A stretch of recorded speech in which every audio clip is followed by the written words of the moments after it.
My feet ached in the regulation heels I'd been wearing for the last 6 hours. The cabin lights were dimmed for the overnight flight from Miami to New York, and most passengers had settled into restless sleep or the glow of their screens. I moved through the aisles of the 737, collecting empty cups and offering blankets with practiced efficiency. 6 years as a flight attendant had taught me to smile through exhaustion, to soothe turbulent fears, to handle drunk businessmen with grace. But nothing had prepared me for the sound coming from seat 2A. A child's wail, raw and desperate, cut through the cabin's white noise. Not the angry tantrum of a tired toddler. This was grief, wrapped in a 4-year-old's lungs. The kind of crying that made your chest hurt just hearing it. I glanced toward first class.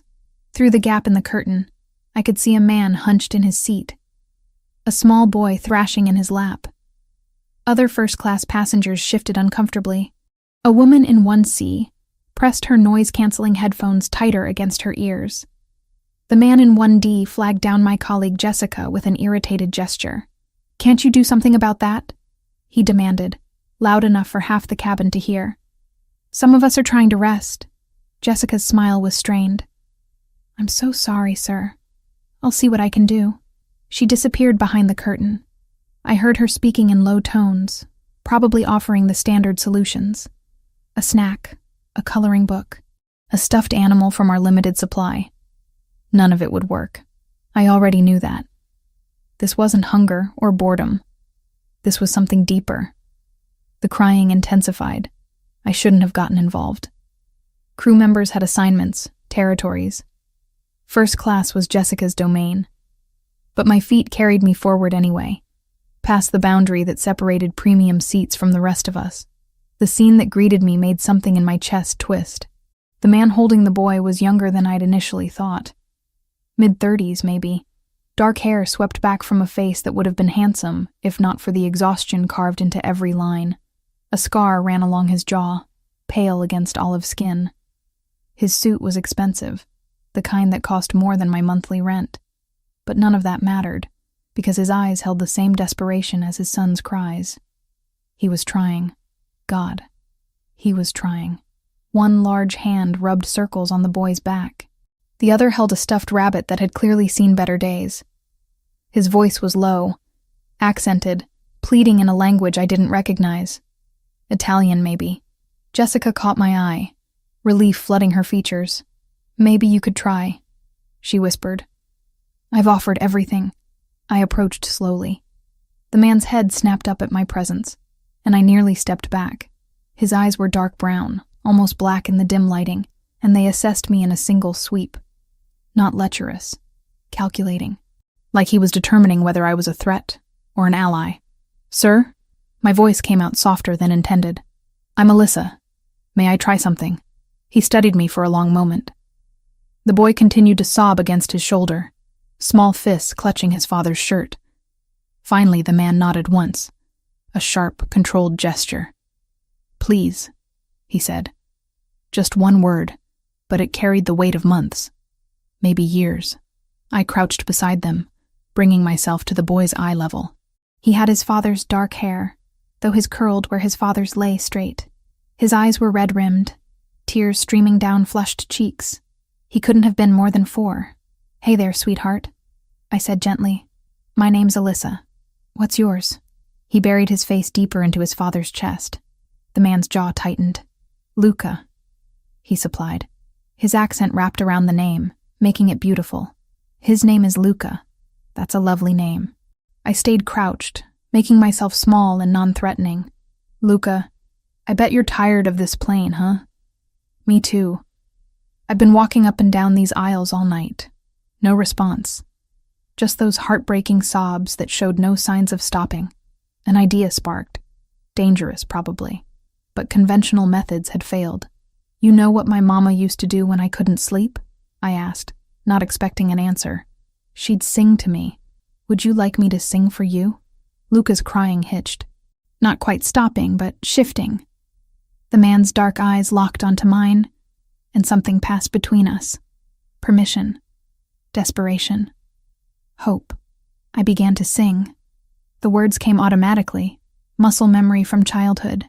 a soft melody my mother had sung to me every night before bed, even during those final months when cancer had stolen her voice's strength.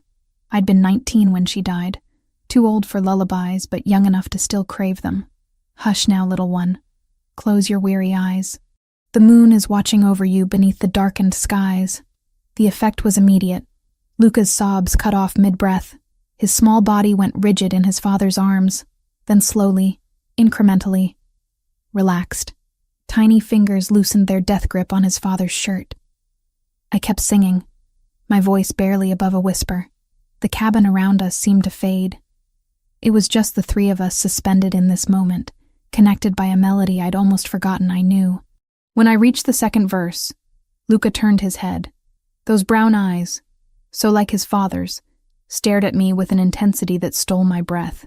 His lower lip still trembled, but the crying had stopped. Stars will guide you through the night, keep you safe till morning light. Dream of meadows, dream of streams. Let your heart be filled with dreams. By the time I finished, Luca had shifted completely. He leaned away from his father's chest, reaching for me with both small hands, the universal gesture of a child wanting to be held. I glanced at the man. His expression had transformed. The exhaustion remained, but beneath it burned something fierce. Recognition. Shock. And unless I was imagining it, the shimmer of unshed tears. "May I?" I asked. He nodded, seeming incapable of speech. Luca came into my arms easily, as if we'd known each other forever. He was warm and solid, his curls tickling my chin as he nestled against my shoulder. His breathing evened out almost immediately. Within minutes he was asleep, one small hand fisted in my burgundy uniform jacket. The man's voice was rough. He cleared his throat, tried again. "How did you know that song?" "My mother," I said simply. "She sang it to me every night. My wife sang it to him." His words were careful, measured. "She died 8 months ago. He hasn't. Since then, he doesn't sleep, doesn't eat properly. The doctors say he'll adjust, but..." He gestured helplessly at his sleeping son. My heart cracked. "I'm so sorry. That song. You sound like her." "Not exactly, but..." He shook his head, as if trying to clear it. "What is your name again?" "Alyssa Carter." "Gabriel," he replied, not offering a last name. "Gabriel Montesani." The name meant nothing to me. Should it have? "Well, Gabriel Montesani," I said, adjusting my grip on Luca to make us both more comfortable. "It looks like I'm going to be here for a while. At least until we land. You don't have to..." "I want to," I interrupted. And I meant it. This child in my arms felt right somehow. Natural. Like I was supposed to be here in this moment. Gabriel studied me again. That calculating gaze mapping my face. What he was looking for? I couldn't say. But eventually, something in him settled. "Thank you, Alyssa Carter." The rest of the flight passed in strange intimacy. I stayed in first class, seated in the empty seat beside Gabriel with Luca sleeping peacefully in my arms. Jessica brought me water and covered for my absence without question. The other passengers stopped complaining, grateful for the silence. Gabriel and I spoke in whispers. Small things at first. Where I was from. How long I'd been flying. Careful questions that felt like tests I didn't know I was taking. He asked about my mother. I found myself telling him about her battle with cancer, her love of music, the way she'd made our tiny apartment feel like home even as medical bills buried us. Things I rarely shared with anyone. In return, he offered fragments. A boy who once laughed easily, a wife taken too soon. The impossible task of single parenthood while running businesses that demanded constant travel. His hand rested on the armrest between us, and I noticed details I'd missed before. A heavy gold ring on his right hand. A watch that probably cost more than my car. Calluses that seemed at odds with his obvious wealth. "Where are you staying in New York?" he asked as the captain announced our descent. "Brooklyn. I have a small apartment in Sunset Park." "That's not close to the airport." "No, but the rent is manageable." Something flickered across his face. "Let me drive you home." "It's the least I can do." I should have said no.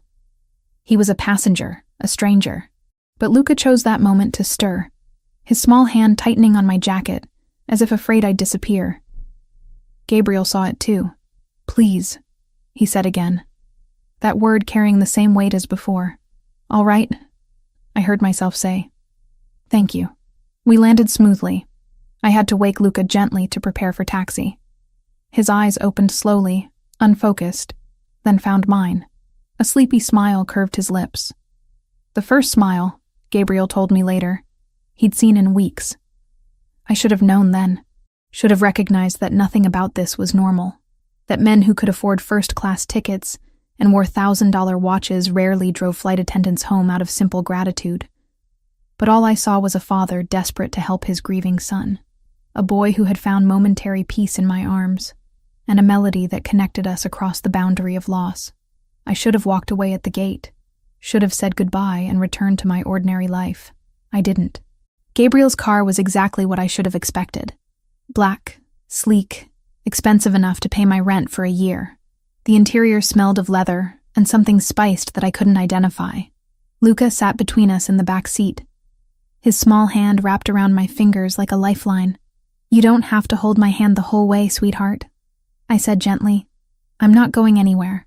His grip tightened, those dark eyes, still puffy from crying, fixed on my face with an intensity that made my chest ache. He didn't speak, just held on. Gabriel watched from the other side, his expression unreadable. The driver, a broad-shouldered man who'd introduced himself only as Vincent, navigated through post-midnight traffic with practiced ease. "He hasn't spoken much," Gabriel said quietly, "since Rachel died. The therapists say it's normal for his age. That grief manifests differently in children." "Rachel was your wife?" "Yes." The single word carried volumes. 8 months ago. Car accident on the Long Island Expressway. She was coming home from visiting her sister in Connecticut. I looked down at Luca, understanding blooming, painful, and clear. This wasn't just a child who missed his mother. This was a child whose entire world had shattered. "I'm sorry," I said, the words feeling inadequate. "That's not enough time. For either of you." "No." Gabriel's jaw tightened. "It's not." We drove in silence for a while. Brooklyn's streets rolled past the tinted windows. Gabriel asked for my address, and I gave it, watching his expression for judgment that never came. Sunset Park wasn't dangerous, but it wasn't Long Island either. "He doesn't sleep," Gabriel said abruptly. "Every night he wakes screaming. Sometimes 3, 4 times. Nothing helps. I've hired 6 nannies in 8 months. The longest one lasted 3 weeks before she quit. That must be exhausting. For both of you, I've tried everything the doctors suggest. Routine, therapy, medication. He won't eat unless I force him, won't play with other children. He just exists. Until tonight." Luca's thumb had found its way to his mouth. His eyes were drooping, his body growing heavy against my side. The transformation from the screaming child on the plane to this peaceful boy seemed impossible. "That song," Gabriel continued. "How did you know it?" "I didn't know it would work. My mother sang it to me when I was little. Through everything. Even when she was sick at the end, she'd hum it because her voice was too weak for words. Rachel sang it every night. His voice was rough. Her grandmother taught it to her. I don't even know if it has a name. Neither do I." The car pulled up outside my building. The contrast between Gabriel's world and mine had never been more obvious. Cracked sidewalks, graffiti on the corner bodega, a broken streetlight that had been out for months. Gabriel looked at the building, then at me. Something shifted in his expression. A decision being made. "Miss Carter," he said. And the formality felt strange after the intimacy of the past hours. "I know this is unusual, inappropriate even, but I need to ask you something." I waited. "Would you consider working for me? Temporarily, as Luca's nanny?" The request hit me like cold water. "I'm not a nanny, Mr. Montesani. I'm a flight attendant." "I know. But he responds to you. In 8 months, you're the first person who's gotten through to him. It was one song. One night. It was more than that." He gestured to Luca, now fully asleep, still clutching my hand. "Look at him. He won't let you go." And he stopped, seemed to gather himself. I'm desperate. Name your price. I can't just quit my job. I have bills, responsibilities. I'll pay whatever you're making now, plus 50%. You'd live at the house in Long Island, full room and board, health insurance, whatever you need. My mind reeled. The offer was insane. Generous to the point of suspicious. But when I looked at Luca's peaceful face, I felt something tug in my chest. I need time to think about this. Of course. Gabriel reached into his suit jacket, produced a business card. Heavy cardstock, embossed letters. Just a name and phone number. Call me when you decide. Or if you have questions. I took the card, careful not to wake Luca as I shifted. I should go. Let me help you. Gabriel moved slowly, lifting his son with practiced ease. Luca stirred, whimpered, reached for me even in sleep. Shh, little one, I whispered, smoothing his hair. Sweet dreams. He settled. Gabriel's eyes met mine over his son's head, and something passed between us. Gratitude, yes, but also something deeper, more complicated. Thank you, Alyssa, he said. For tonight. For him. You don't have to thank me. Yes, he said softly. I do. I climbed out of the car, watched them drive away. The taillights disappeared around the corner, and suddenly I was alone on my empty street at 2 a.m, holding a stranger's business card. Sleep didn't come easy that night. I lay in my tiny bedroom, staring at the water stain on the ceiling, turning Gabriel's offer over in my mind. It was crazy. I didn't know him. Didn't know anything about his life beyond the grief written in his son's eyes. But I couldn't stop thinking about Luca, about the way he'd melted into my arms, the peace that had transformed his small face. The next morning, I called in sick to work. I needed time to think without the pressure of a 10-hour shift. I researched Gabriele Montesani on my laptop, coffee growing cold beside me. The search results showed a legitimate businessman. Import company, several properties in New York and New Jersey, charitable donations to children's hospitals, photos from galas and business conferences, always in immaculate suits, always with that same controlled expression. A few older photos showed him with a beautiful woman. Dark hair, warm smile. Rachel, I assumed. Nothing suspicious. Nothing that explained the weight in his eyes or the desperation in his voice. The flowers arrived on the 3rd day. Not roses. Purple irises in a crystal vase with a note in elegant handwriting. No pressure, just hope. GM. They sat on my kitchen counter, absurdly beautiful in my cramped apartment. Every time I looked at them, I thought of Luca's hand in mine. On the 5th day, I made my decision.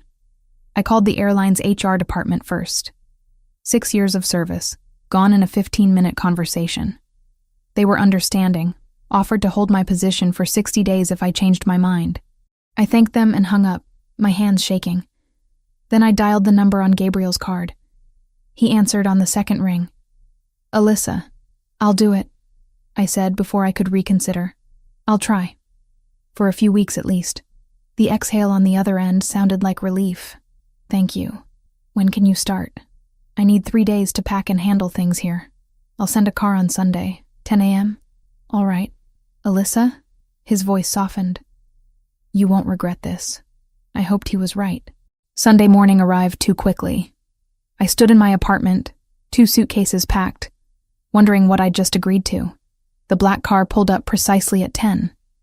Vincent emerged, offered a professional smile, and loaded my bags. The drive to Long Island felt eternal. We left Brooklyn behind, crossed into Queens, then Nassau County. The neighborhoods changed gradually, houses growing larger, lawns more manicured. Gates appeared. Security cameras, the visible markers of serious wealth. Finally, we turned onto a private drive. A gate swung open automatically, revealing a property that made my breath catch. The mansion was modern, all clean lines and large windows, set back on grounds that seemed to stretch forever. Gardens, a fountain, what looked like a tennis court in the distance. Jesus, I whispered. Vincent's smile widened slightly. Mr. Montesani values his privacy. That was an understatement. As we approached the main house, I noticed cameras mounted discreetly. Men in dark suits walking the perimeter. Their posture was too rigid, too alert. Security, clearly. But for what? The car stopped at the entrance. Vincent opened my door, and I stepped out onto pristine stone pavers. The front door opened before we reached it. A woman stood framed in the doorway. Tall, elegant, probably in her 50s, with silver-streaked dark hair pulled into a sleek bun. Her eyes were sharp, assessing, missing nothing. "Miss Carter," she said, her accent similar to Gabriel's. "I am Sophia. I manage the household staff. Mr. Montesani is in a meeting, but asked me to show you to your quarters." "Thank you." She turned without waiting for me to follow. I hurried after her into a foyer that could have fit my entire apartment. Marble floors, a curved staircase, artwork that looked expensive even to my untrained eye. "The house has 3 floors," Sophia explained as we climbed. "The main living areas are on the 1st floor. Family bedrooms on the 2nd. Staff quarters and storage on the 3rd. You'll be staying in the east wing, 2nd floor, near Luca's room."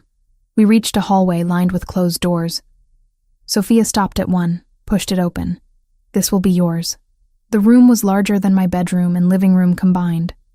A queen bed with a dove-gray duvet, a sitting area with comfortable chairs, windows overlooking the gardens, an attached bathroom visible through another door.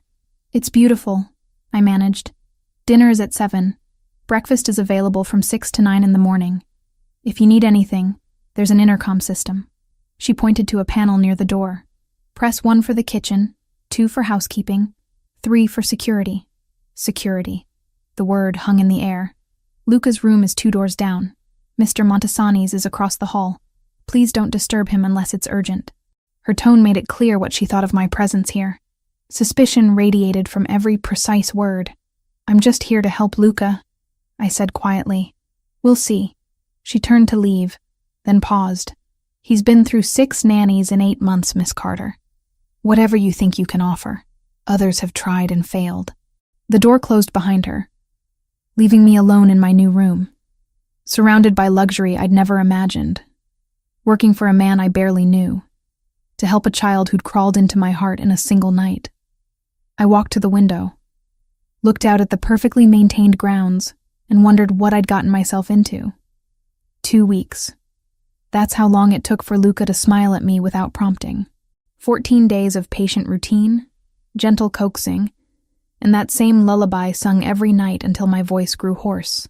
The first morning, he'd refused breakfast, sat at the massive kitchen table, small and lost, pushing scrambled eggs around his plate with a fork he barely knew how to hold. I didn't force him, just sat beside him, ate my own meal, and hummed softly. By lunch, he'd eaten 3 bites of a sandwich. By dinner, half a bowl of pasta. Progress measured in mouthfuls. The house was a maze, I learned slowly. 30 rooms, maybe more. I stopped counting after the 3rd library. Yes, 3 separate libraries. Each morning, I'd wake to sunlight streaming through windows that overlooked gardens so perfect they looked painted. My old apartment in Brooklyn felt like a fever dream, something that had happened to someone else. Luca's room was down the hall from mine, walls painted soft blue, toys organized with military precision, a bed shaped like a race car that he never slept in. Every night, he'd end up in Gabriel's room or mine, seeking comfort from nightmares I couldn't see but felt in every trembling breath. I found photos of Rachel in unexpected places. One in Luca's closet, tucked behind winter coats. Another in the music room, propped on the piano. She'd been beautiful. Dark hair that fell in waves past her shoulders, warm brown eyes, a smile that suggested she'd known how to find joy in small moments. In every photo, Gabriel looked at her like she was his entire world. "You have her voice," Sophia told me one afternoon. The housekeeper had thawed marginally over the 2 weeks, her suspicion replaced by grudging acceptance. Not exactly, but the tone, the pitch, it's close.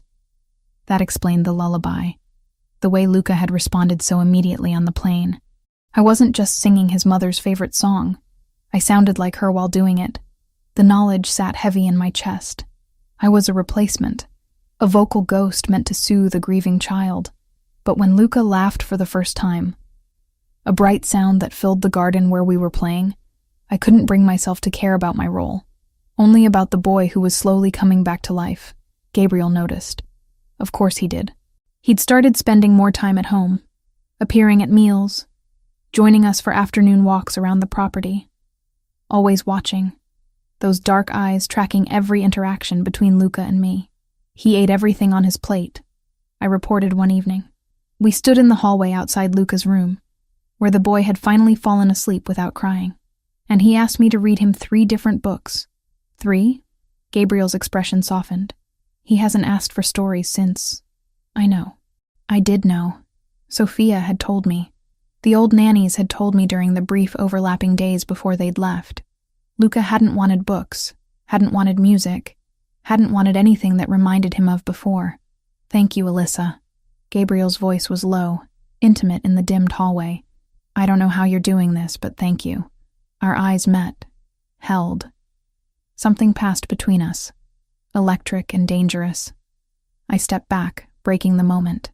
Just doing my job, I said, too brightly. His jaw tightened. Right. Your job. These moments multiplied, hands brushing when we both reached for Luca's hand during walks, shoulders touching in the narrow doorway of the playroom, long conversations after Luca slept. Sitting in the library with Brandy, I barely touched while Gabriel told me about his childhood in Sicily, his parents' immigration, the weight of family legacy. He never mentioned his work, just businesses, import companies, investments. Nothing that explained the armed men I'd seen on the grounds. Nothing that justified the security cameras hidden in every corner. I noticed things. Small details that accumulated like stones in my pocket. Conversations that switched from English to rapid Italian when I entered a room. Men in dark suits who visited late at night, their faces hard, their postures suggesting violence held barely in check. The way Gabriel's entire demeanor changed during phone calls, his voice dropping to something cold and commanding that made my spine straighten instinctively. Who are those men? I asked Sophia one afternoon while folding Luca's laundry. Her hands stilled. Business associates. They don't look like businessmen. Mr. Montesani's affairs are not your concern, Miss Carter. You're here for Luca. Nothing more. The warning was clear. But warnings had never stopped my curiosity. It happened on the 14th night. Luca had a rough evening. Nightmares that woke him screaming twice before midnight. I'd finally gotten him settled, singing until he slept. His small hand wrapped around my fingers. My throat was dry. I headed downstairs for water, moving quietly through the dark house. The kitchen was in the west wing, past Gabriel's study. As I approached, I heard voices. Low, angry, speaking English for once. I should have kept walking. Should have minded my business. But Gabriel's voice stopped me. I don't care what Sinaloa wants, he said, the words sharp as broken glass. They don't dictate terms in my territory. Territory. The word snagged in my brain. Another voice, unfamiliar. They're pushing hard, boss. 3 shipments intercepted this month. They're testing you. Then we eliminate the problem, permanently. I want Rodriguez found and handled before the end of the week. Eliminate. Handled. Words that meant something specific when spoken in that tone. My hand found the wall, steadying myself. This wasn't business. This was something else. Something dangerous. What about the girl? A different voice now. The nanny. She's been asking questions. Alyssa is not your concern. Gabriel's tone could have frozen fire. She's here for my son. That's all. With respect, sir, she's a liability. Civilians always are. She's not a liability. She's... He paused. She's off limits. Make sure everyone understands that. I backed away slowly, my heart hammering so hard I was certain they could hear it. Back through the hallway, up the stairs, into my room where I locked the door with shaking hands. Eliminate. Territory. Sinaloa. The words replayed in my mind, connecting dots I'd deliberately ignored. The security. The armed men. The way people spoke Gabriel's name with a mixture of respect and fear. Gabriel Montesani wasn't just a businessman. He was something else. Something I'd been naive to miss. I didn't sleep. Just sat on my bed, watching the door, trying to decide what to do. Leave. Obviously leave. Call the police. Except what would I tell them? That I'd overheard a conversation that might mean nothing? That I suspected my employer was involved in illegal activities based on vague words and armed guards? And Luca, God, Luca, the boy who'd finally started eating, started smiling, started healing. If I left, would he regress? Would he spend another 8 months crying himself to sleep every night? Dawn broke. I still hadn't decided. A knock on my door made me jump. Alyssa? Gabriel's voice, calm and controlled. Are you awake? I didn't answer. I know you heard last night. I saw you in the hallway. My stomach dropped. Of course he'd known. Men like him missed nothing. We need to talk. Please. Against my better judgment, I opened the door. Gabriel stood in the hallway, still dressed in last night's clothes, exhaustion written in every line of his face. But his eyes were alert, assessing, dangerous. Come with me, he said. Not a request. He led me to his study, closed the door, gestured to a chair I didn't take. We stood facing each other across his massive desk, the morning light casting long shadows between us. I'm not going to lie to you, Gabriel said. You deserve better than that. What are you? I asked, my voice steadier than I felt. What do you think I am? I think you're involved in something illegal. Something dangerous. I think those men who visit aren't business associates. I think territory means something different to you than it does to most people. His mouth curved, not quite a smile. You're intelligent. I've always known that. Answer the question. My family has been involved in certain operations for 3 generations. Import, export, protection services. Some of it legitimate. Much of it not. He met my eyes steadily. You'd call it organized crime. The mafia, if you want to be traditional about it. The confirmation hit like a physical blow, even though I'd known. Suspected. Hoped I was wrong. But known. I need to leave, I said. Now. You can. I won't stop you. The car is yours anytime you want it. Just like that. Just like that. He moved around the desk, closing the distance between us. But before you go, think about Luca. Think about the past 2 weeks, the progress he's made, the smiles, the fact that he's eating, playing, living again instead of just existing. That's not fair. No, Gabriel agreed. It's not. But it's true. You saved my son, Alyssa. You brought him back from somewhere dark I couldn't reach. And if you leave now, he'll lose you the same way he lost his mother. Another woman who sang him to sleep and then disappeared forever. Tears burned my eyes. You're using him to manipulate me. I'm asking you to consider his needs alongside your fear. Yes, my work is dangerous. Yes, I'm involved in things that would horrify you if you knew the details. But Luca is innocent. And he needs you. Daddy? The small voice from the doorway shattered the moment. Luca stood there, clutching his rabbit, tears streaming down his face. Lysa leaving? I was across the room before I could think, gathering him into my arms. No, sweetheart. I'm not leaving. Promise? His small hands fisted in my shirt. Promise not go like Mama? My heart broke clean in half. Over his head, my eyes met Gabriel's. The bastard knew exactly what he was doing. Knew I couldn't walk away from this child who'd wrapped himself around my heart. I promise, I whispered, sealing my fate. I'm not going anywhere. The rules were simple. I cared for Luca, nothing more. Gabriel and I existed in parallel orbits, intersecting only when necessary for his son's welfare. Professional distance maintained at all times. It lasted exactly 4 days. The problem was proximity. Gabriel started working from home more frequently, his office door open, his presence a constant gravitational pull I tried to ignore. He'd appear at mealtimes, join our afternoon routines, sit with us during Luca's bath time. Always watching, always there, making the mansion feel smaller with every passing hour. You don't have to shadow us, I said one afternoon. We stood in the garden while Luca chased butterflies through flower beds that probably cost more than my annual salary had been. I know what I'm doing. I'm not shadowing. Gabriel's hands were in his pockets, his suit jacket discarded somewhere inside. White shirt sleeves rolled to his elbows revealed forearms corded with muscle. I'm spending time with my son. You're hovering. Perhaps. A slight smile touched his mouth. Can you blame me? He's laughing again. Playing.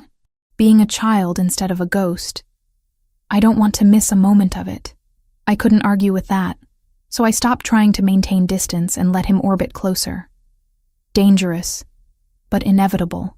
Luca bloomed under his father's attention. The nightmares came less frequently. He ate without coaxing, started asking questions about everything, his vocabulary expanding daily, as if making up for months of silence. Why is the sky blue? He asked one morning at breakfast. Gabriel looked at me, eyebrow raised. I launched into an explanation about light refraction that was probably too complicated for a 4-year-old, but seemed to satisfy him. Smart and beautiful, Gabriel murmured when Luca ran off to play. Dangerous combination. Don't. I stood, gathering dishes. We have boundaries, remember? I'm simply observing facts. Observe them silently. But the tension between us stretched tighter every day. Hands that lingered too long when passing Luca between us. Conversations that drifted from logistics into something deeper, more personal. The way his eyes tracked me across rooms when he thought I wasn't looking. I told myself it meant nothing. He was grateful, that's all. I'd helped his son. Natural to feel some attachment to the person who'd done that. I told myself this while lying awake at night, my room 2 doors from his, hyper-aware of his presence across the hall. The park trip was my idea. 3 weeks in the mansion, and Luca needed more than manicured gardens. He needed other children, playground equipment, the chaos of normal childhood. Gabriel resisted. It's not safe. He needs socialization. You can't keep him locked in a gilded cage forever. Something flickered in his expression. Watch me. Gabriel. I kept my voice gentle but firm. He's doing so well, but he needs more than just us. Please. He studied me for a long moment, then sighed. Fine, but Vincent and 2 others come with us. Non-negotiable. Deal. The park was 30 minutes away, public and crowded on a Saturday afternoon. Families everywhere, children screaming joyfully on swings and slides. Luca's eyes went wide. Can I? He pointed to the jungle gym. Go, Gabriel said, and Luca took off like he'd been released from prison. Vincent and the other guards, whose names I'd learned were Marco and Anthony, positioned themselves strategically. Not obviously threatening, but there, always there. I tried not to think about what kind of life required this level of security for a trip to the park. Luca played. I pushed him on swings, caught him at the bottom of slides, laughed when he got dizzy from the spinning merry-go-round. Gabriel watched from a bench, phone in hand but eyes on his son. The expression on his face made something in my chest ache. This was what he'd been missing. Joy, normalcy, the simple pleasure of watching his child be happy. I was helping Luca across monkey bars when I noticed the man, 30s maybe. Leather jacket despite the warm weather, standing too still among the moving crowd, his attention fixed on our group. Not casual observation, focused surveillance. My stomach clenched. I glanced at Vincent, saw his posture had changed. Rigid, alert. He'd noticed too. Time to go, Vincent said, appearing at my elbow. His voice was calm but brooked no argument. Now, Miss Carter. What's wrong? But I was already lifting Luca off the bars. Daddy? Luca's face crumpled. Not done playing. Gabriel materialized beside us, taking Luca from my arms. We'll come back another day, Piccolo. Promise. We moved quickly but not frantically toward the parking area. The guards formed a triangle around us. Vincent in front, Marco and Anthony flanking. I looked back once, saw the man in the leather jacket speaking into a phone. The drive back was silent except for Luca's confused questions. Gabriel's jaw was clenched so tight I worried he'd crack teeth. His hand gripped his phone hard enough to turn knuckles white. Inside the mansion, Gabriel handed Luca to me. Take him upstairs. Stay in your rooms until I come get you. Gabriel? Please, Alyssa. His eyes were harder than I'd ever seen them. Don't argue. Not about this. I took Luca upstairs, my heart pounding. Through my window I watched black SUVs arriving. Men in dark suits emerging. Gabriel meeting them in the driveway, his gestures sharp and angry. This was his world. Violence barely contained, danger lurking in public parks. Enemies I couldn't see but could feel pressing in from all sides. Luca and I played board games, read books. I sang him to sleep for an afternoon nap, then sat by the window, watching the increased security patrol the grounds. Gabriel came for us as dinner time approached. His tie was gone, shirt partially unbuttoned, exhaustion carved into every line of his face. "Is it safe?" I asked. "Safe enough. Come, we need to talk." Luca stayed with Sophia while Gabriel led me to his study. He poured himself whiskey, drank it in one swallow, poured another. "The man at the park," he began without preamble, "works for the Sinaloa cartel. They're trying to map out my vulnerabilities. Figure out leverage points." "Leverage points," I repeated. "You mean Luca?" "I mean anyone I care about." His eyes met mine, heavy with meaning. "Including you now. I'm just the nanny. You're more than that, and we both know it." He set down his glass. "They'll use whatever they can to get to me. My son, my home, people who work for me. And yes, the woman who's brought my son back to life." The weight of it settled on my shoulders. I'd known his life was dangerous, but knowing and feeling the threat were different things. "What happens now?" "Increased security. You and Luca don't leave the property without my explicit permission and a full security team. No more spontaneous outings. So we're prisoners. You're protected." He moved closer, stopping just outside my personal space. "I need you to understand something. These people don't negotiate, they don't show mercy.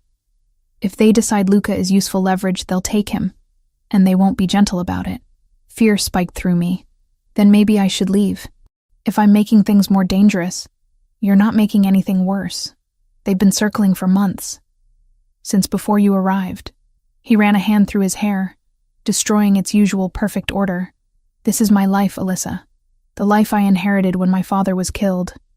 I was 25. My brother was supposed to take over, but he'd been murdered 3 months earlier, so it fell to me.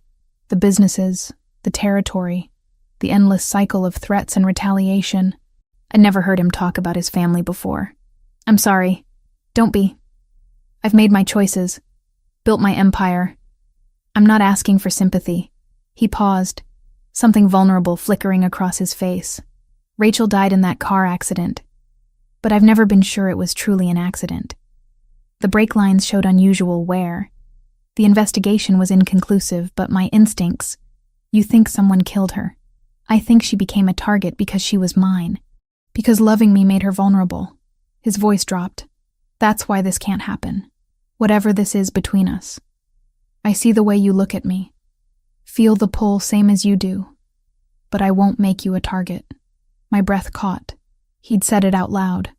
Acknowledged the tension that had been building since that first night on the plane. "Maybe that's not your decision to make. It has to be. Because you don't understand what you'd be signing up for. The constant danger. The knowledge that people want to hurt you to get to me. The blood on my hands from protecting what's mine. I know you're not a good man, Gabriel. Do you?" He stepped closer, close enough that I could smell his cologne, see the flecks of gold in his dark eyes. "Do you know how many people I've killed? How many lives I've destroyed? The evil I've done in the name of family honor and territorial control? No, and maybe I don't want to know the details, but I see who you are with Luca. The father who'd do anything to protect his son. That's the man I stopped, caught myself before saying too much. The man you what?" His voice was rough, dangerous. We were too close. His hand came up, fingers brushing my cheek with devastating gentleness. Every nerve in my body lit up at the contact. "Alyssa." My name was a warning and a plea. I should go check on Luca, but I didn't move. Neither did he. His thumb traced my jaw, tilted my chin up. Our faces were inches apart. I could see his pulse hammering in his throat, feel the heat radiating off him. "This is a mistake," he whispered. "Probably." He leaned in. I stopped breathing. His lips were almost touching mine when he suddenly stepped back. The separation physical pain. "No," the word was harsh. "You deserve someone whole. Someone clean. Not a man whose world is built on violence and blood money. You deserve better than what I can offer." Before I could respond, he turned and walked out, leaving me alone in his study, my heart racing and my lips aching for a kiss that would never come. 3 days of self-imposed isolation felt like 3 years. The mansion's walls closed in despite their grandeur.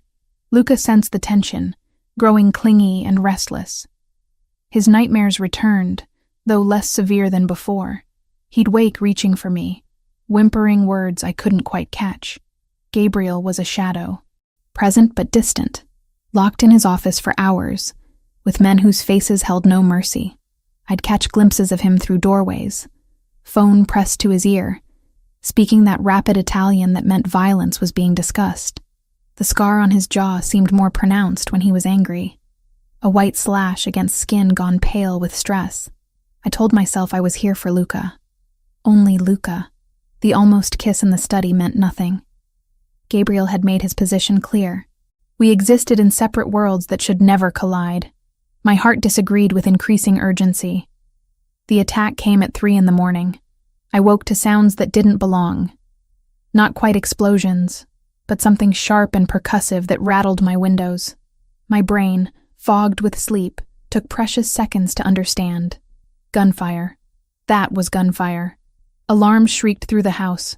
I was out of bed, racing for Luca's room when Gabriel's door burst open.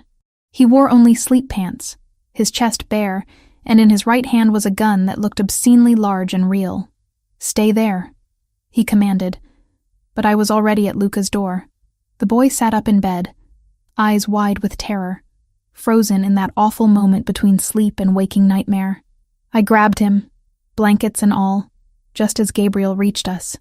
The safe room. Now. He didn't wait for response, his free hand gripping my arm and pulling us toward the hallway. More gunfire. Closer now. Breaking glass somewhere below. Shouting in languages I couldn't identify. We ran. Gabriel led us to a section of wall that looked like every other section, until he pressed his palm against a hidden panel. The wall shifted, revealing a narrow doorway and stairs leading down. "Go." He practically shoved us through. "You're coming too, right?" My voice shook. Luca was sobbing against my shoulder, his small body trembling so hard I thought he'd shake apart. "Right behind you." The stairs were steep, dimly lit by emergency lighting. At the bottom was a door made of steel, serious and final. Gabriel entered a code on a keypad. The door opened with a mechanical hiss. Inside was a room maybe 15 feet square. Gray walls, no windows, a single vent in the ceiling. Basic furniture.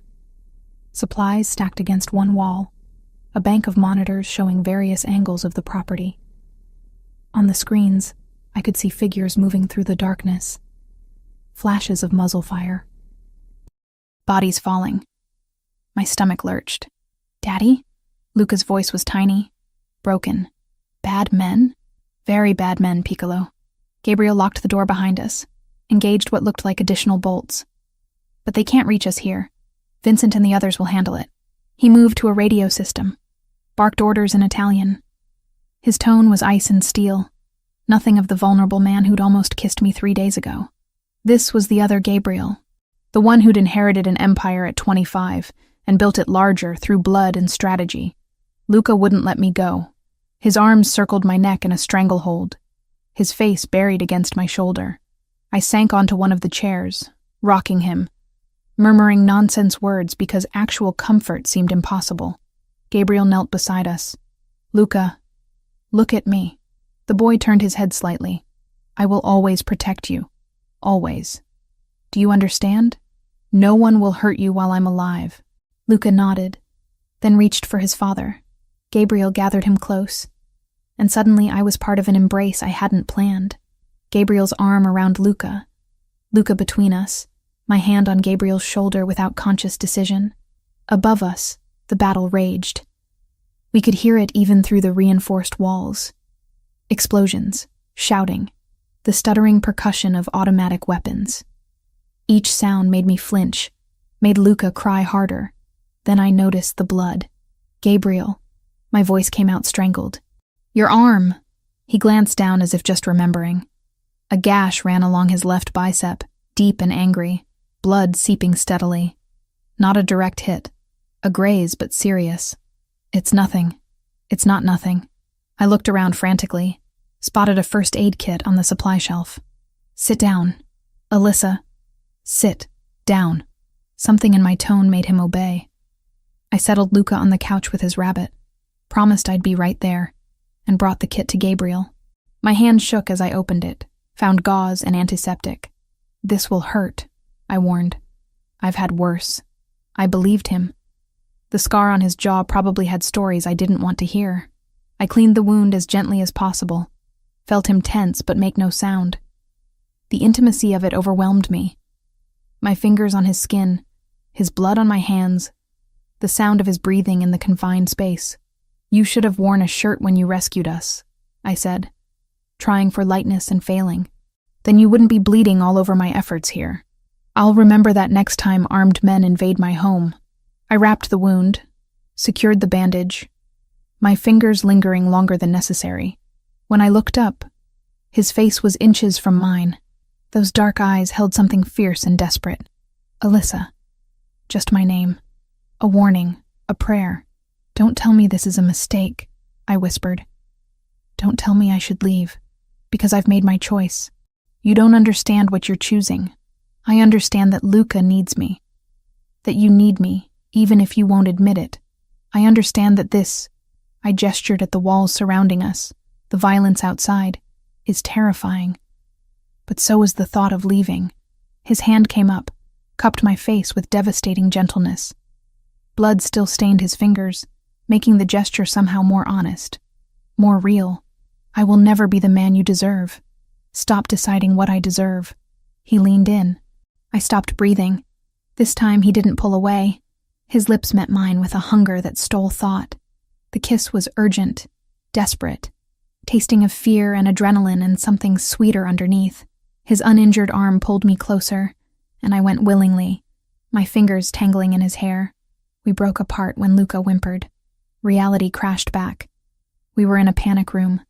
People were dying above us. This was madness. Gabriel rested his forehead against mine. If anything had happened to you, if they'd reached you before I did, they didn't. This time, his voice was raw. What about next time? The time after that? This is my life, Alyssa.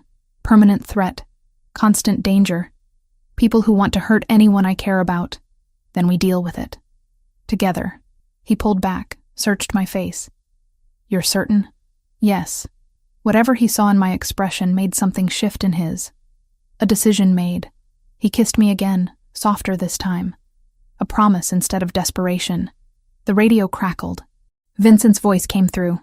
Sir, we've secured the perimeter. 3 hostiles down, 2 in custody. Gabriel moved to the radio, his professional mask sliding back into place. Casualties on our side? 2 injured, non-critical. The house is secure. Keep the prisoners alive. I want to know who sent them. He ended transmission, turned back to me. It's over. For tonight. We stayed in the safe room another hour, letting Luca calm fully before venturing upstairs. When we finally emerged, dawn was breaking. The house looked normal from inside. But through the windows, I could see evidence of the attack. Bullet holes in stone. Broken glass. Dark stains on the driveway that made my stomach turn. Men were moving through the grounds, cleaning, repairing, erasing, making the violence disappear as if it had never happened. Gabriel carried Luca, who'd fallen into exhausted sleep. I followed them upstairs, watched as he laid his son in bed with infinite care. The tenderness on his face made my chest ache. In the hallway, he caught my hand. Get some rest. We'll talk later. Where are you going? To have a conversation with our guests. His expression went cold. They'll tell me who sent them, and then I'm going to end this threat permanently. Gabriel, I know what I'm doing, Alyssa. This is war, and I'm very good at war. He kissed me once more, quick and fierce, then disappeared down the stairs. I stood alone in the hallway, my lips still burning, my hands still shaking, fully understanding the choice I'd made. This was my life now. Violence and danger, and a man who killed to protect what was his. And somehow, terrifyingly, I was all in. The week after the attack transformed Gabriel. His arm healed, the bandage growing smaller each day until only a thin scar remained, pink and angry against his skin.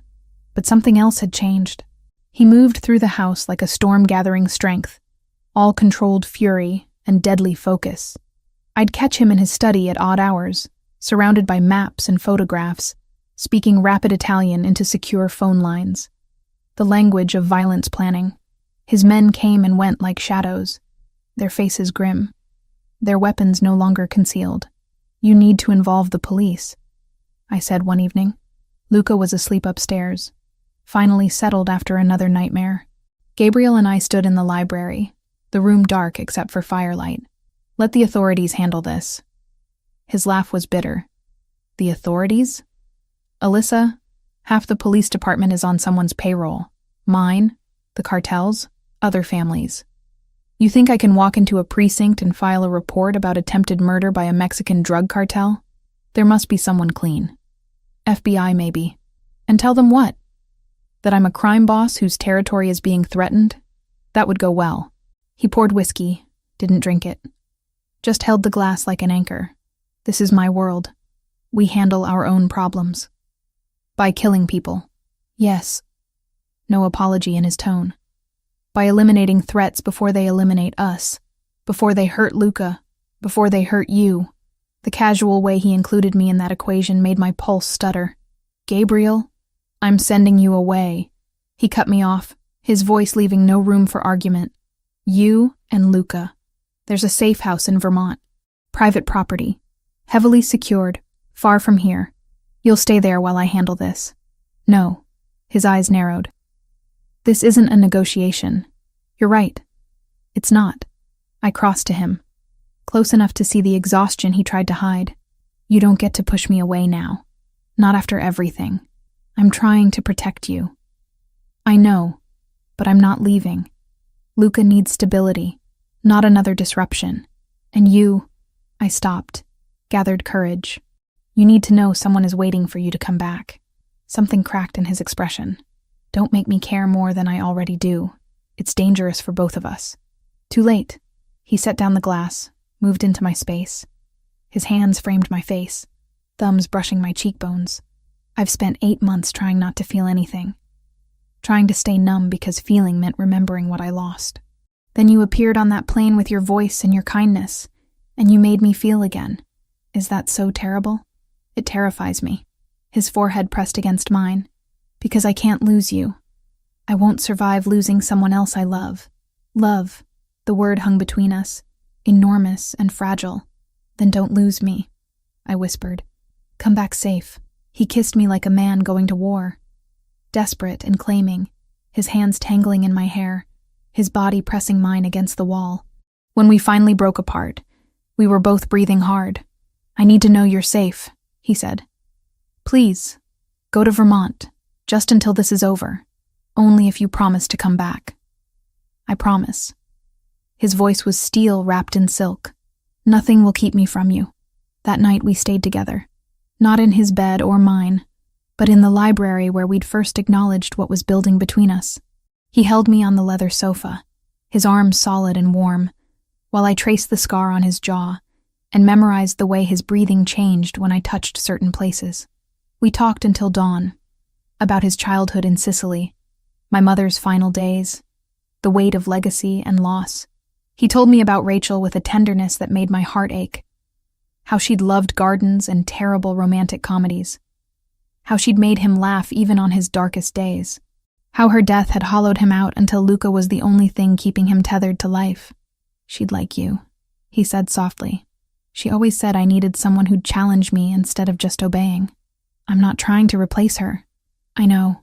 You couldn't if you tried. You're entirely your own. He kissed my temple. That's why I'm falling for you. Morning came too quickly. Gabriel had arranged everything. Vincent would drive us to Vermont immediately. The house was stocked, secured, staffed with people Gabriel trusted absolutely. We'd stay as long as necessary. Luca was confused when I told him we were taking a trip. What about Daddy? Daddy has work to do, Gabriel explained, kneeling before his son. But Alyssa will take care of you, and I'll come get you both very soon. Promise? Promise, Piccolo. He pulled Luca into a fierce hug. Over his son's head, his eyes met mine. The look in them said everything words couldn't. The drive to Vermont took 5 hours.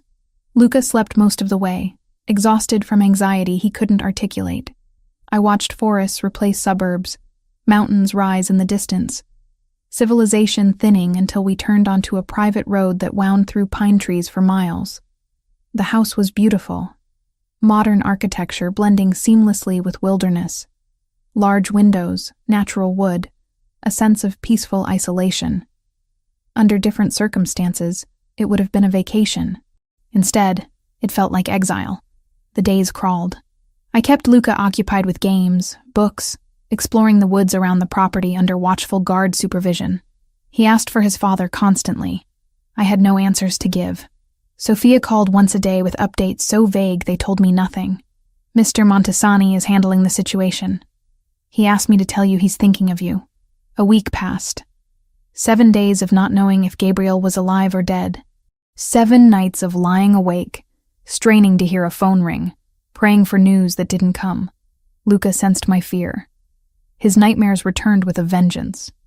He'd wake screaming for both of us, his father and me, the 2 people he'd come to depend on. I'd hold him and sing until he slept, my voice breaking on lyrics that once brought comfort. On the 8th day, Sophia's call came at dawn. It's over. You can come home. Is he? He's alive. Vincent will bring you back this afternoon. She hung up before I could ask more, but alive was all that mattered. The drive back felt longer than the drive away. Luca bounced with excitement, asking questions I couldn't answer. Would Daddy be there? When could we have dinner together? Could we go to the park again?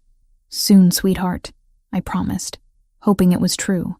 The mansion looked unchanged from outside, but inside, the atmosphere had shifted. Men I didn't recognize stood guard. The staff moved with quiet efficiency tinged with grief. Something had happened here. Something final. Gabriel was in his study. The door was open, but everything about his posture screamed, "Keep out." He stood at the window, shoulders rigid, one hand pressed against the glass. I left Luca with Sophia and approached slowly. Gabriel? He turned. The man who looked back was familiar but different. Older somehow, despite only a week's passage. His eyes held shadows that hadn't been there before. Blood, metaphorical or real, I couldn't tell, stained him in ways I felt rather than saw. "It's done," he said flatly. "The cartel leadership is eliminated. The threat is neutralized. At what cost? 3 men dead, 2 more critically injured. All people who trusted me to protect them while they protected what's mine." His voice was hollow. "Their families will be compensated, cared for. But money doesn't bring fathers and sons back." I closed the distance between us, wrapped my arms around him from behind. He stiffened, then slowly relaxed into the embrace. "I'm glad you're alive," I whispered against his back. "I'm not sure I should be. Don't say that." He turned in my arms, but didn't return the embrace. "You should reconsider this, Alyssa. Me. This life. I just orchestrated the deaths of 11 people. Stood in rooms where men begged for mercy I didn't give. This is who I am. This is what I do. I know. Do you? Really?" He pulled away, putting space between us. "I'm not conflicted about it. I'm not tortured by moral ambiguity. They threatened my son. They threatened you. So I ended them. And I'd do it again without hesitation. I believe you. Then why are you still here? Because Luca needs me. Because you need me. Even if you're trying to push me away. Because I made a choice to stay. And I'm not backing out because things got difficult." I moved closer again. "You want me to be horrified? Scared? I am. But I'm more scared of leaving you alone in this darkness than I am of staying." He stared at me for a long moment. Then finally something broke. He pulled me against him, his grip almost painful in its intensity. "I don't deserve you. Probably not. But you have me anyway." We stood like that until Luca's voice echoed through the house, calling for both of us. Gabriel's hand found mine, our fingers lacing together. "Ready to pretend everything's normal?" he asked quietly. "I'm getting good at it." Together we went to find his son. Our son, I was starting to think. The family we were building from broken pieces and desperate hope. Gabriel stopped touching me. Not physically distant, but emotionally gone. He'd sit across from me at dinner, smile at Luca's stories, answer my questions with perfect courtesy, but the man who'd kissed me like I was oxygen had disappeared behind walls I couldn't scale. 2 weeks after we returned from Vermont, I found him in Rachel's garden. She'd designed it herself, according to Sophia. Roses and lavender, winding stone paths, a bench positioned to catch the morning sun. Gabriel sat there now, staring at nothing, his hands loose between his knees. "Luca's asking for you," I said quietly. "Wants you to read him the dinosaur book. Tell him I'll be there in a minute." "Gabriel." I said I'll be there. His tone was flat, empty, not angry. Worse, absent. I left him there and went to read the dinosaur book myself for the 3rd time that week. Luca listened with half his attention, his eyes drifting to the doorway where his father didn't appear. "Is Daddy mad at me?" he asked when I closed the book. "No, sweetheart. Never. He's just dealing with grown-up things. Sad things?" "Yes, sad things." Luca curled against my side. "I don't want him to be sad. I don't want you to be sad either." My heart cracked. This child had already lost his mother. Now his father was disappearing into grief and guilt, while Luca watched, helpless and confused. That night, after Luca finally slept, I went to Gabriel's room. Knocked once, didn't wait for permission. He sat at his desk, paperwork spread before him, a glass of whiskey within reach. "We need to talk." "Not tonight, Alyssa." "Yes, tonight."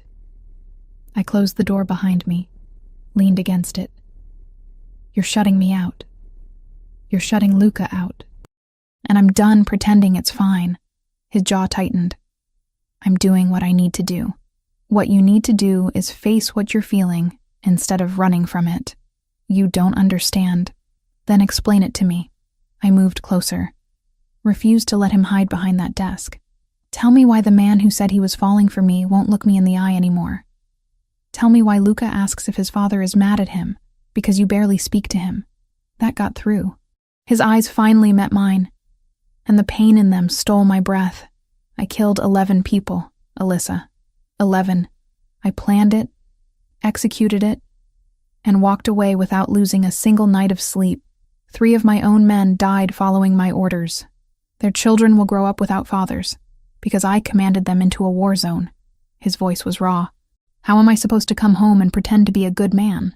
How am I supposed to touch you with hands that have that much blood on them? I'm not asking you to pretend to be someone you're not. You should be." He stood abruptly, paced to the window. "You deserve better than this, than me. A normal man with a normal job who can give you a safe, clean life. Not someone who'll always have enemies, who'll always be one threat away from violence. Stop deciding what I deserve. I'm trying to protect you." "From what? From you?" I moved to stand beside him, close enough to feel the tension radiating off him. "Gabriel, I knew what you were before I made my choice. I saw the violence. I lived through the attack. I spent a week in Vermont not knowing if you'd come back alive. And I chose to stay anyway. You shouldn't have. Too late." I touched his arm. Felt him flinch. "You're doing what Rachel did. She died and left you and Luca alone. Now you're trying to leave us while still being physically present. And it's destroying him." His breath caught. "That's not fair." "No, it's not. But it's true. Luca's nightmares are back. He's withdrawn again. Not as bad as before, but he's slipping. He needs his father. The real one, not this ghost." Gabriel's hands clenched into fists. "What if I can't be what he needs? What if I'm too broken, too tainted by what I've done? Then we work on it. Together. You get therapy. You process what you've been through instead of burying it. You let me in instead of pushing me away because you've decided you're not worthy."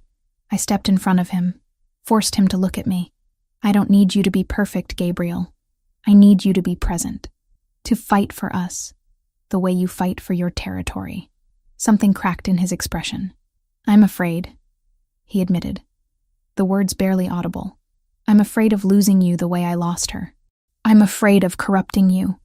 of dragging you so deep into my world that you can't get out. I'm afraid I'll fail Luca again, that I'll be too damaged to be the father he deserves. Those are all valid fears, but running from them won't make them go away. It just means you'll lose us anyway, and you'll have chosen it yourself." He closed his eyes, and when he opened them again, they were wet. "I don't know how to do this. How to be with someone when I'm like this. You start by letting me in, by accepting that family isn't about being perfect. It's about staying even when things are hard, even when you're broken, even when you've done terrible things." I took his hands, blood-stained or not. "I'm choosing to stay, Gabriel. Stop trying to make me leave." He pulled me against him suddenly, his arms wrapping around me with desperate strength. "I've been so lost," he whispered against my hair. "Since she died, I've just been going through motions." Luca was the only thing keeping me tethered. Then you appeared and gave me something else to hold on to. But I don't know how to let myself have it without destroying it. We'll figure it out. I held him tighter. "But you can't do it alone. Promise me you'll get help. Real help. Therapy, processing, whatever it takes. I promise." His voice was steady now, gaining strength. "I'll call someone tomorrow. And I'll talk to Luca. Explain things in a way he can understand." We stood like that for a long time, holding each other in the darkness of his room. When we finally pulled apart, something had shifted. Not fixed, not healed, but open. The walls had cracks now. Light could get through. Over the following weeks, Gabriel kept his promise. He found a therapist who specialized in trauma and grief, someone who understood the complexities of his world without judgment. He started spending real time with Luca again. Not just present, but engaged. Reading, playing, listening to his son's endless questions with patience and attention. He started opening up to me too. Late-night conversations where he talked about Rachel with love instead of just pain. About his father's death, his brother's murder, the weight of legacy he'd never wanted but couldn't refuse. About the nightmares that still came sometimes, where he watched everyone he loved die while he stood frozen. I shared my own fears. About never being enough to replace what Luca had lost. About whether love could survive in a world built on violence. About the constant low-level terror that one day, men would come again, and this time they wouldn't fail. We built something real from those conversations. Not a fairy tale romance where danger was exciting and love conquered all. Something harder, more honest. A partnership between two people who'd both been broken and were choosing to build something new from the pieces. Gabriel also started making changes to his businesses. Not overnight transformations, but gradual shifts. Delegating the more criminal operations to trusted commanders while he focused on the legitimate holdings. Hotels, restaurants, import companies that actually imported legal goods. Planning an exit strategy that would take years, but was finally possible. "I can't undo what I've done," he told me one evening. We sat in the library where so much had happened between us. "But I can choose differently going forward. For Luca. For us." One night, 3 months after I'd confronted him in his room, Gabriel asked me to walk with him. We left Luca with Sophia and headed into Rachel's garden. The autumn air was crisp, carrying the scent of dying roses and rich earth. "I used to come here after she died," Gabriel said, trying to feel close to her, trying to understand why she was taken. "I'd sit on that bench and rage at God, at fate, at whoever was responsible." "Do you still?" "Sometimes. But less now. Because I'm starting to understand something." He stopped walking, turned to face me. "Rachel's death broke me. But you didn't fix me. You showed me I could be broken and still be loved. That I could carry this weight and still build something good." "Gabriel, let me finish." He reached into his pocket, pulled out a small box. Not jewelry store fancy. Simple, worn leather. This was my grandmother's. She gave it to my mother, who gave it to me before she died. I gave it to Rachel when I proposed. She wore it every day until the accident. He opened the box. Inside was a ring. Gold, delicate, with a single sapphire surrounded by tiny diamonds. Beautiful in its simplicity. "I'm not going to promise you a safe life. I can't. There will always be danger. always be threats. I'm not going to promise I'll never make mistakes or that I won't have dark days. He looked at me steadily. But I can promise I'll love you, that I'll be honest with you, even when the truth is ugly, that I'll fight for you and Luca with everything I have, and that I'll never stop choosing you, choosing us, no matter how hard it gets. Tears blurred my vision. Is that a proposal? Yes. A small smile touched his lips. Alyssa Carter, will you marry me? Will you take on my broken, dangerous life and help me build something better? I didn't hesitate. Yes. He slid the ring onto my finger. It fit perfectly, as if Rachel herself had blessed this moment. Gabriel pulled me close, kissed me with a tenderness that held everything we'd survived and everything we'd built. When we finally pulled apart, he rested his forehead against mine. Thank you, he whispered, for not giving up on me. Never, I promised. We're in this together now. 6 months felt like a lifetime and a heartbeat all at once. The sapphire on my finger had become so familiar, I forgot it was there until light caught it and reminded me this was real. Gabriel and I were building something neither of us had expected. Not perfect, never that, but honest and solid and ours. The wedding happened on a Saturday in April. We'd chosen Gabriel's property in upstate New York, a place I'd never seen before. Rolling hills, a small lake reflecting clouds, privacy wrapped in natural beauty. No press, no strangers, just 30 people who actually mattered. Vincent stood as best man, his usual stoic expression cracking into something resembling a smile. Sophia cried, which shocked everyone including herself. But Luca stole the entire show. He wore a miniature suit that matched his father's, his dark curls tamed with gel that lasted approximately 10 minutes. He carried the rings on a small pillow, walking down the makeshift aisle with such serious concentration that several guests laughed through their tears. When he reached us, he looked up at Gabriel with those identical brown eyes and whispered loud enough for everyone to hear. I did good, Daddy? Perfect, Piccolo. Gabriel replied, his voice thick. Then Luca turned to me. You're really staying forever now, right, Lisa? Forever. I promised, and meant it with every cell in my body. The ceremony was brief. No religious officiant, just a judge who owed Gabriel a favor and didn't ask questions about the armed men positioned discreetly around the perimeter. We exchanged vows we'd written ourselves. Gabriel promised honesty even when it hurt, protection always, and love despite his broken edges. I promised to stay through the darkness, to build our family with intention, and to never let him forget he was worthy of happiness. When the judge pronounced us married, Gabriel kissed me like we were alone instead of surrounded by witnesses. Thorough, claiming, a promise of what would come later. Luca made a disgusted noise that had everyone laughing, breaking the intensity into something lighter. The reception was simple. Good food, better wine, music that drew people onto a dance floor we'd set up on the grass. I danced with Gabriel, with Luca, with Vincent, who moved with surprising grace. As the sun set and lights strung through trees flickered on, I caught Gabriel watching me from across the crowd. The expression on his face made everything worth it. All the fear, all the danger, all the impossible choices that had led us here. We spent our wedding night in the main house, Luca asleep down the hall with Sophia on guard duty. No honeymoon trip, not yet. Gabriel's business still required constant attention, and I had started classes at Columbia for my psychology degree. We were rebuilding our lives around the reality of who we were, not some fantasy of who we wished we could be. The following months developed a rhythm. Gabriel continued therapy twice weekly, working through layers of trauma and guilt that would take years to fully process. He delegated more of his criminal operations, focusing on legitimate businesses he could actually discuss at dinner without making me wince. The transition was slow, complicated, sometimes violent when rivals saw weakness in his retreat. But he held steady. I threw myself into my studies with an intensity that surprised me.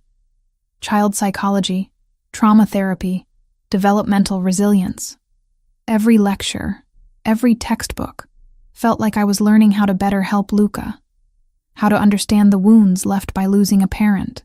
Gabriel supported it completely, even funding a small clinic I dreamed of opening once I finished my degree, a place for children who'd experienced loss and violence, who needed someone who understood that healing wasn't linear.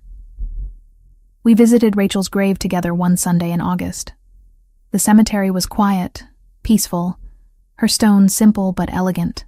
Gabriel laid roses while Luca picked wildflowers from the edge of the property. I stood back, giving them space, until Gabriel reached for my hand and pulled me forward. "She'd want to meet you," he said quietly. "Want to know the woman who brought her son back to life." I knelt beside the grave, placed my own small bouquet. "Thank you," I whispered to a woman I'd never known, "for loving them first, for showing Gabriel what family could be, for the song you sang that found its way to me." Luca pressed against my side. "Mama would like you, Lissa." "Daddy said so." "I hope so, sweetheart." We stood there until the sun dipped low, 3 people connected by loss and love, and the messy work of building something new from broken pieces. Luca flourished that year. Therapy helped him process his grief in ways we couldn't. School gave him friends, structure, a world beyond the mansion. He still had hard days, still woke crying sometimes, still asked questions about death that broke my heart, but they were becoming less frequent. He was laughing more, playing harder, being the child he deserved to be. The threat came on a Tuesday. Unremarkable, ordinary, until it wasn't. I was making lunch when the security system activated, alarms screaming through the house. My training kicked in before conscious thought. I grabbed Luca from the living room, hit the panic button on my phone, and ran for the safe room Gabriel had insisted I memorize the path to. "Game time, buddy," I said, keeping my voice steady even as my heart tried to break through my ribs. "Remember the drills?" He nodded, scared but trusting. We made it to the safe room in 90 seconds. I locked us in, checked the monitors. 3 vehicles approaching, armed men emerging. Remnants of the cartel, according to the brief Vincent barked through the radio. A revenge attempt, poorly planned, but dangerous nonetheless. Gabriel was 20 minutes away. Vincent's team engaged immediately. On the screens, I watched a battle unfold with clinical detachment, protecting Luca's eyes while monitoring the feeds. The attack was repelled within 10 minutes. Sloppy, desperate, doomed from the start. When Gabriel finally burst through the safe room door, his face was ashen. He gathered both of us into his arms, breathing hard. "You did exactly right," he said into my hair. "Exactly right. I know," I replied, and realized I meant it. This was my life now. Not constant terror, but occasional danger met with preparation and calm. I wasn't the frightened woman from the plane anymore. I'd become someone else. Someone stronger. That night, after Luca finally slept and security was tripled, Gabriel and I sat in our bedroom. He was distant again, that familiar guilt creeping back. "Don't," I said before he could start. "Don't spiral. We handled it. We're fine. This is the life we chose together. You shouldn't have to, but I do. And I will. Stop trying to protect me from reality. I'm in this, Gabriel. All the way in." He looked at me for a long moment, then nodded. We didn't make love that night, just held each other, breathing in sync, grateful to be alive, and together, and whole. A year after I'd stepped onto that plane and sung a lullaby to a crying child, I stood in our garden watching Luca play with a soccer ball. Gabriel joined me, sliding an arm around my waist. The sunset painted everything gold, making ordinary moments feel sacred. "What are you thinking?" he asked. That I never imagined this, any of this, that a single song could change everything. It wasn't just the song, it was you. Your courage, your heart, your stubborn refusal to give up on us. On him, I corrected. I stayed for Luca. And now? Now I stay for all of us. I turned in his arms, looked up at the man who'd become my entire world. This isn't the life I planned. It's dangerous and complicated and sometimes terrifying. But it's ours, and I wouldn't trade it for anything. He kissed me softly. A promise of tomorrow and all the days after. Luca called for us to watch him kick a goal. We walked toward him together, hand in hand. A family forged from grief and violence and love that refused to be defeated. The future stretched before us, uncertain but full of possibility. There would be more threats, more darkness, More nights where fear tried to win. But there would also be mornings filled with laughter. Luca's homework spread across the kitchen table. Gabriel's rare smiles that made everything worthwhile. We were not a fairy tale. We were something better. Real, flawed, fighting for each other every single day. And that I'd learned was more than good enough. Was